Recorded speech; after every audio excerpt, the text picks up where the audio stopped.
जब बच्चे थोड़े बड़े होने लगते हैं, जब अपने आसपास की चीज़ों को देख कर के उनको कुछ समझ आती है, समझते हैं, उनके अंदर बहुत सारे क्वेश्चन चलते हैं। मुझे नहीं पता कि किस किस के साथ ऐसा होता है, बट मेरे अंदर बहुत सारे क्वेश्चन चलते थे मेरे दिमाग में। और अभी भी बहुत सारे क्वेश्चन हैं जिसका कि आंसर मुझे नहीं मिला है, और ना ही आज तक मैंने किसी से इसका आंसर पूछा है, ना ही अपने पेरेंट्स से, ना अपने गुरु से। जब इस पृथ्वी पर मानव जीवन स्टार्ट हुआ था, उस टाइम से लेकर के अभी तक काफ़ी चेंजिंग आया है, लेकिन कुछ चीज़ों में हम चेंज क्यों नहीं हुए हैं, कुछ चीज़ों को हम बदलना क्यों नहीं चाहते हैं, इसका क्या कारण हो सकता है? इस पे आप लोगों ने कभी सोचा है?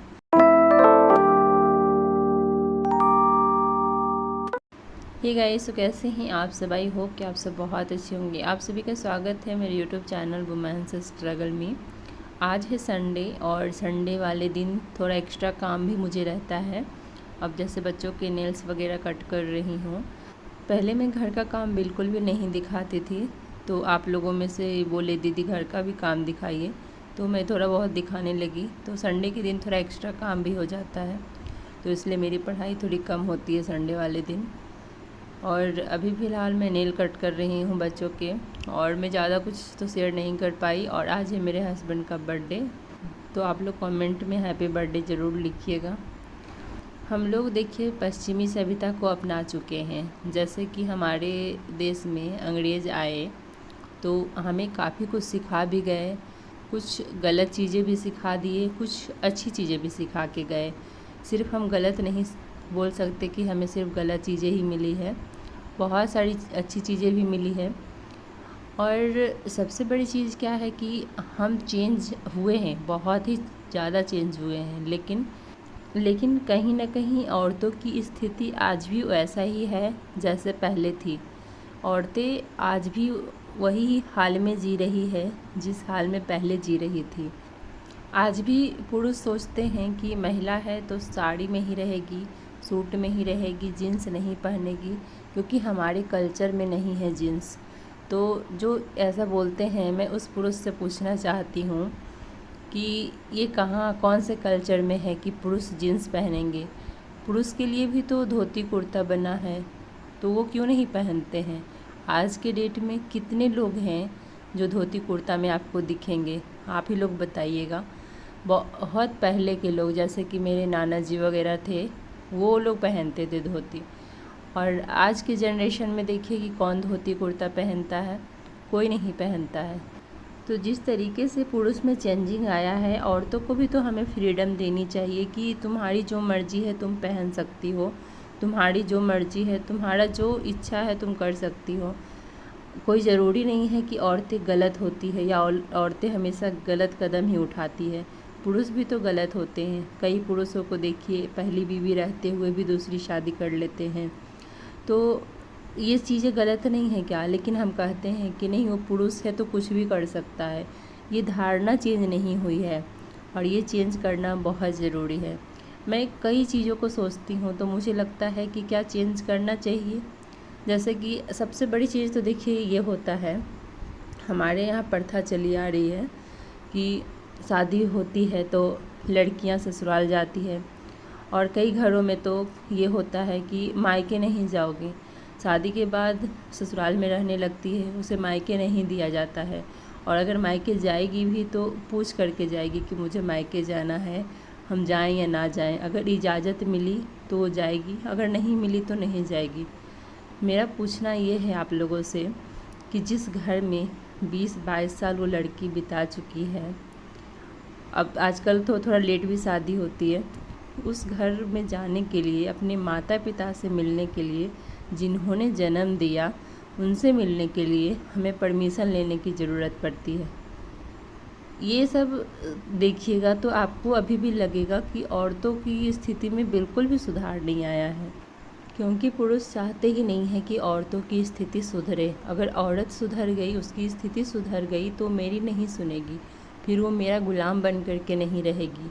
और गुलामी तो अंग्रेज़ हमें बहुत अच्छे से सिखा के गए हैं, और वो पुरुष अपनी औरतों पे बहुत अच्छे से लागू कर रहे हैं।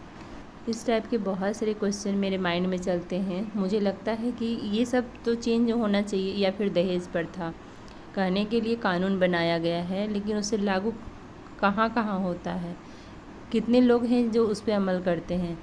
लेकिन धीरे धीरे औरतें अपनी स्थिति में खुद सुधार कर रही है, और बहुत घरों में ऐसा देखिए कि औरतों की स्थिति सुधर रही है और औरतें खुद के लिए स्टैंड ले रही है। लेकिन जब औरतें खुद के लिए सोच रही है तो या तो उसे बहुत ही ज़्यादा कष्ट मिलता है, बहुत ज़्यादा उसका शोषण होता है, या फिर कह लीजिए कि उसको तो बेघर कर दिया जाता है कि ठीक है, तुमको जब पढ़ना ही है तो मेरे घर से चले जाओ, या फिर पढ़ना है तो फिर मतलब इस तरीके से उसको मेंटली टॉर्चर किया जाता है ना, कि वो लास्ट में सोचती है कि छोड़ो, अपने सपनों को साइड करो, इससे अच्छा है कि ये लोग का सेवा ही करते रह जाओ ज़िंदगी भर। लेकिन ऐसा नहीं है, थोड़े टाइम के लिए कष्ट आएगा, और जब आप अपनी चीज़ों में आगे बढ़ने लगिएगा ना, तो आपके अंदर एक कॉन्फिडेंस आएगा, और फिर आपको वो सारी चीज़ें लगेगा कि बेकार है, कुछ भी मैटर नहीं करता आपके लिए आपके सपने हैं। और जैसे जैसे आप आगे बढ़ते जाइएगा, आपको ऐसा लगेगा कि ठीक है, जो जाना चाहता है वो जा सकता है, जो रहना चाहता है वो रह सकता है। आपको इस बात से फ़र्क पड़ना बंद हो जाएगा कि लोग आपके बारे में क्या सोचते हैं। अगर आप कुछ कर रहे हैं तो एक चीज़ याद रखिएगा कि अपने दम पर करिएगा। अगर आप में हिम्मत है, जज्बा है, तो आप उस चीज़ को करिए, अदरवाइज़ छोड़ दीजिए। किसी के सहारे मत करिएगा, चाहे वो हस्बैंड ही क्यों ना हो।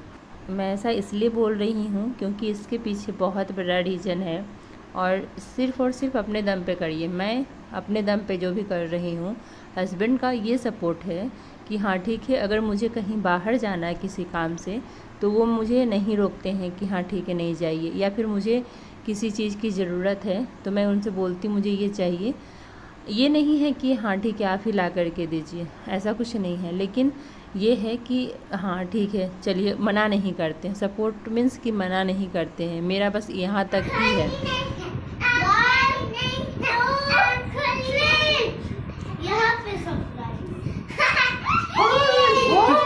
What is surprise, thank you. किसने लाया ये? मम्मा ने?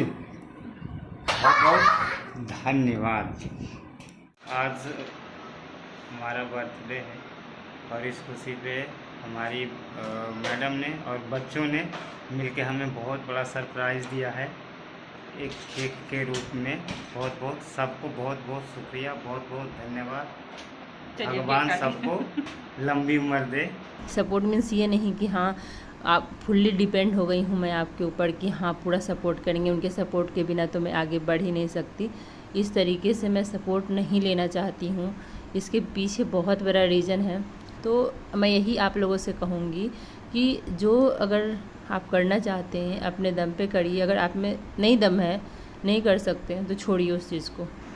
आप लोगों को केक कैसा लगा ज़रूर बताइएगा। मेरे हस्बैंड को बहुत ज़्यादा पसंद आया, वो बोल रहे थे कि किसका पसंद है, बहुत अच्छा लग रहा है।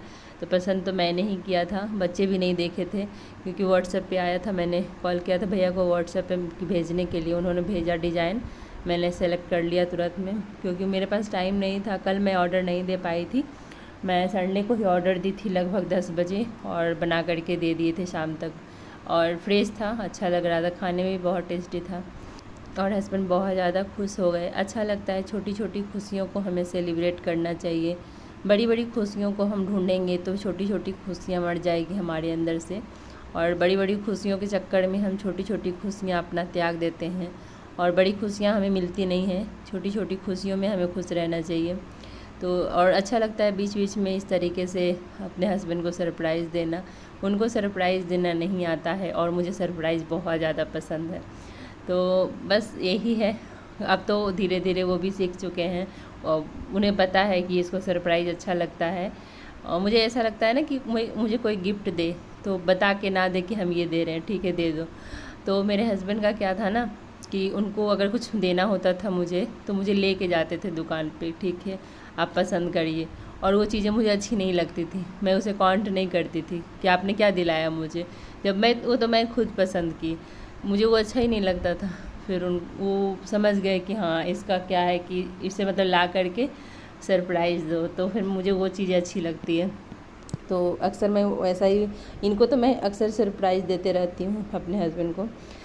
तो आज क्या हुआ कि हम लोग रेस्टोरेंट गए, लेकिन वहाँ बंद था, कुछ भी नहीं था वहाँ पे आज, और वहाँ पे काम चल रहा था। और अभी फ़िलहाल यहाँ हम लोग पिज़्ज़ा खाने आ गए हैं, और बच्चों की फरमाइश जो भी होगी, तो बच्चे बोल रहे थे कि मुझे पहले फ्रेंच फ्राइज़ खाना है, उसके बाद हमें पिज़्ज़ा खाना है। तो मेरे हस्बैंड के ही पसंद का आज पिज़्ज़ा ऑर्डर किए हैं। बोले ठीक है, आपका जो पसंद है, आपको जो खाना है वो ऑर्डर करिए। तो बोले ठीक है, तो आज उन्हीं के पसंद का ऑर्डर हुआ है। पिज़्ज़ा आता है तो मैं आप लोगों को दिखाती हूँ। अपने आप को मैंने इतना ज़्यादा व्यस्त कर लिया है कि मुझे बिल्कुल भी समय नहीं मिलता है किसी चीज़ के लिए, और यहाँ आकर के मुझे अच्छा फ़ील हो रहा है।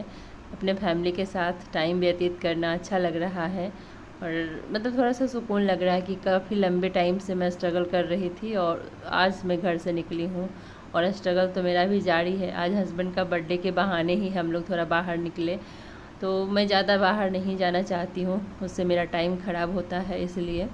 तो अब पिज़्ज़ा भी मेरा आ चुका है, आप लोग भी खा लीजिए। ये है तंदूरी पिज़्ज़ा। तो कैसा लगा वीडियो ज़रूर बताइएगा, अच्छी लगी तो लाइक कर दीजिए और चैनल को सब्सक्राइब कर दीजिए। मिलते हैं आप लोगों से एक नए वीडियो में, तब तक के लिए बाय बाय, टेक केयर।